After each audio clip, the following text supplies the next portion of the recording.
السلام علیکم ورحمۃ اللہ۔ ناظرین، سابقہ گفتگو میں ہم نے ذکر الہی کی مختلف جہات اور ان کی فضیلت کا جائزہ لیا،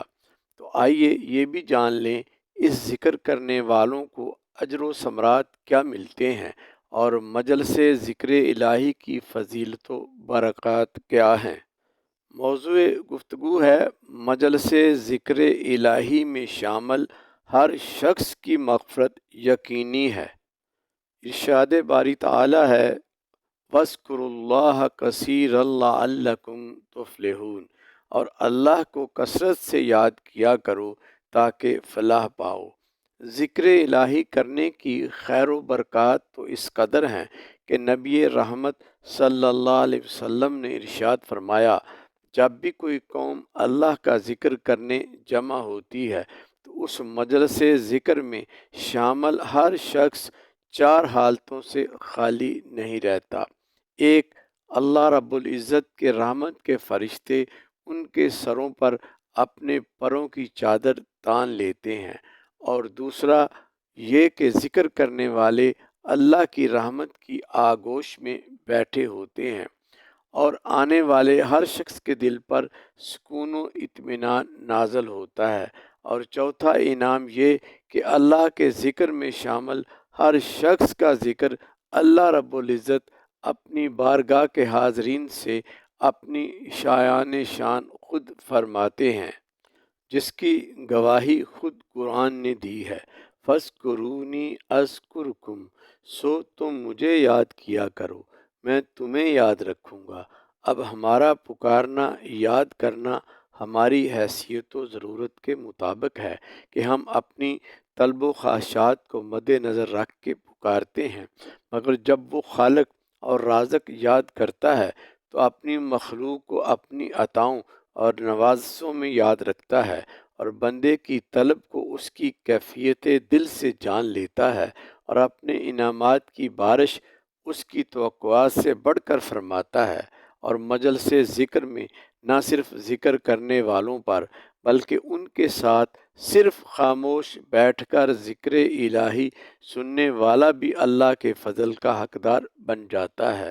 اللہ کا ذکر اپنے اندر اتنی فضیلت و برکت رکھتا ہے کہ ذکر الہی کی مجلس میں شامل ہونے والا ہر شخص مغفرت و بخشش کی خیرات سے اپنا دامن بھر لیتا ہے۔ حضرت خواجہ محمد امین شاہ رحمہ اللہ علیہ ایک مجلس میں اللہ والوں کی مجلس کے فیض اور انوار و برکات بیان کر رہے تھے کہ ایک منطقی شخص بولا، حضرت، ذکر کرنے والا تو فیض پاتا ہے، مگر یہ کیسے ہو سکتا ہے کہ پاس بیٹھنے والا بھی اجر پالے؟ خواجہ صاحب نے اپنے خادم کو بلایا اور اس سے کہا کہ گرمی بہت ہے، ذرا پنکھا لاؤ اور ہوا کرو۔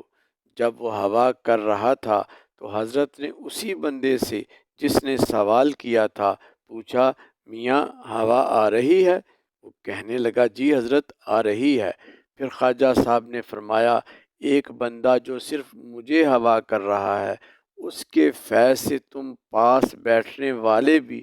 لطف اٹھا رہے ہو، تو پھر یہ کیسے ہو سکتا ہے کہ اس رحیم و کریم کی رحمت جو ذکر الہی کرنے والوں پر برس رہی ہو، اس سے پاس بیٹھنے والا محروم رہ جائے؟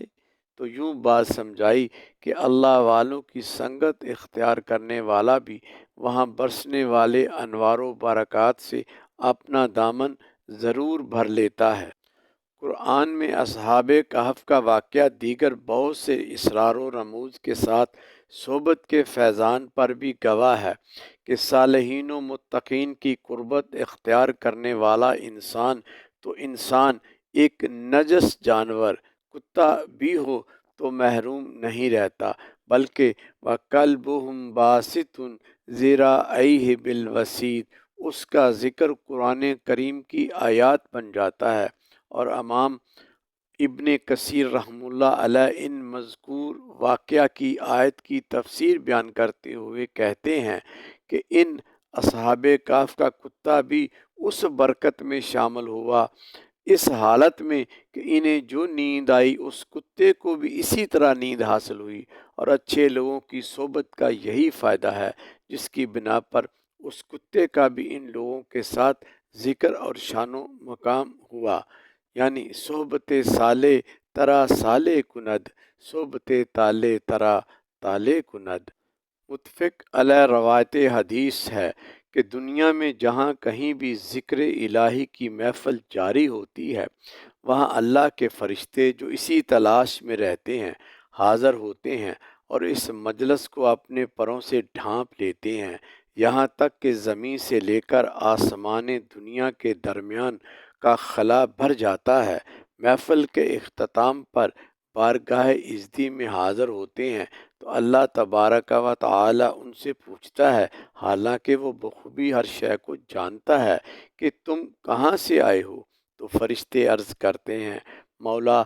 تیرے کچھ بندے تیرے ذکر، تیری تسبیح و تقدیس میں مشغول تھے، وہ اپنے گناہوں کی مغفرت چاہتے تھے، تیرے جہنم سے تیری پناہ کے طلبگار تھے، اور تجھ سے تیری جنت کا سوال کر رہے تھے۔ پھر باری تعالیٰ پوچھتا ہے کہ کیا انہوں نے جہنم یا جنت کو دیکھا ہوا ہے؟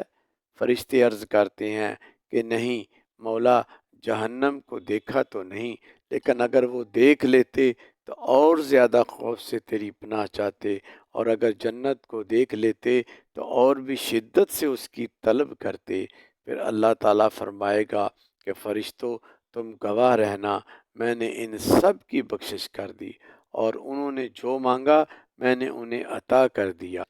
ذکر الہی پر اللہ تعالیٰ کے اس انعام و اکرام کے اعلان پر ایک فرشتہ عرض کرتا ہے، اے مولا، وہاں ایک تیرا نافرمان و گناہ گار بندہ بھی موجود تھا، جو تیرے ذکر کی غرض سے نہیں بلکہ کسی دنیاوی غرض سے آیا بیٹھا تھا۔ اللہ اپنی شان کریمی کا اظہار کرتے ہوئے فرمائے گا، فرشتوں، میں نے اس مجلس میں بیٹھنے کی برکت سے اس شخص جو ذکر اللہ میں شامل نہیں تھا